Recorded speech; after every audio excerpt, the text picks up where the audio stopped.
Now, the leak was detected in the basement level of Crooks Hospital in a mechanical room at about 1:45. Now, we don't know how much gas leaked or when that gas leak started, but what we can tell you is that evacuations at Crooks Hospital are underway. 6 years. That's how long it's been since West Hill High School, right behind me, claimed their last division title in the Onondaga High School League.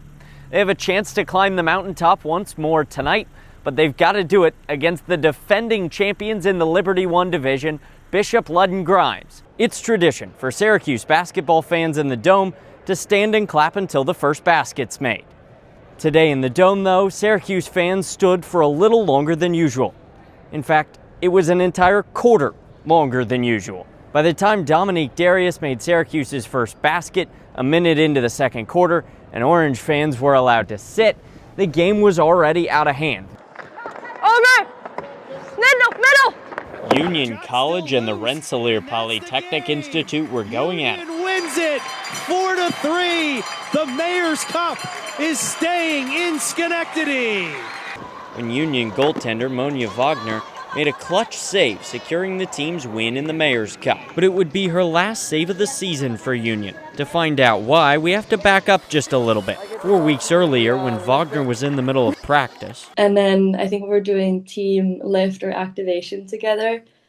And I got the call and I ran out of the gym. Once he said the words, and I'm like, oh, we would love to have you on the team. You just try to stay as calm as possible. Wagner and her family had spent the last 21 years training for that phone call from Swiss women's hockey coach Colin Muller. Like my dad got up in the mornings and drove me to hockey games at like 6 a.m. or something, or my mom cooking me food after a late practice or something like that. Like they've been part of it since the beginning. So getting to call mom and dad after that call? It's very like a proud moment getting to tell your parents that you get to go to the Olympics. Team captain Stephanie Bork says losing Wagner midseason is tough, but it gives them a goal to play for. Like Coach Tony said, we're going to miss her as a person, and she held us in a lot of games, so we have to make it up to her to make sure that we can keep playing so that when she comes back, she can fit right in. But Coach Tony Macy says it'll be exciting to watch his player, even if it's for another country.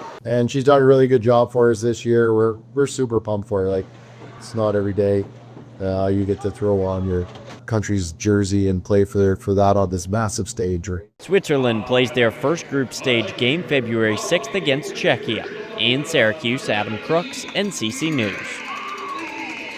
As its apprentice. Prentice, the lone goal scorer for the Dolphins. Over on the inside and buried by Tortora.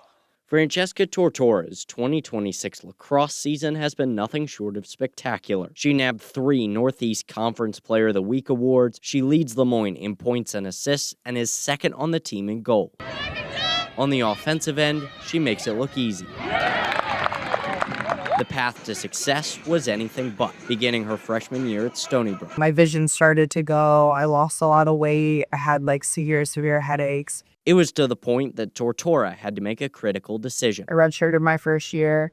I actually, for a little while, thought I wasn't going to play ever again. It took over a year in and out of doctors' offices to finally learn. I'm a type 1 diabetic. Okay. And I saw probably 15 specialists, and they couldn't catch it. After injuries limited her to 4 games as a sophomore at Stony Brook, she left the team midway through her junior year and decided to transfer. It was hard to get out of just dealing with all that medical stuff and just coming back. And I think I kind of needed a clean slate after that. But there was no guarantee Tortora would be signed out of the transfer portal. It was really scary. I mean, I had very little film.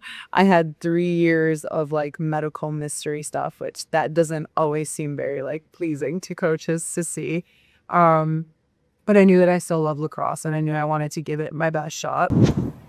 It was right here at Lemoyne College in Syracuse where Coach Liz Bevel gave Francesca Tortora her second chance. She got into the school academically herself, and there was an opportunity on our roster for her to find some time on attack, and I think that was what she was looking for, so we feel fortunate that we found her. Tortora took full advantage of her new opportunity. Coming out of the transfer portal and going into this summer, I was able to train with a new motivation and kind of a new gratitude for Ross. And it is shown on the field. Tortora's right there, and Tortora has her third goal of the day, just like that. Her rejuvenated energy has helped lead Lemoyne to a #1 seed in the NEC tournament and an opportunity to claim their first conference title on home turf next week.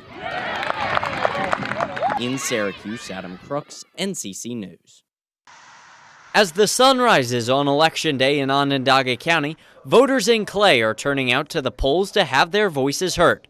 The issue top of mind for most voters is the Micron project, which is set to start construction just down the street later this month.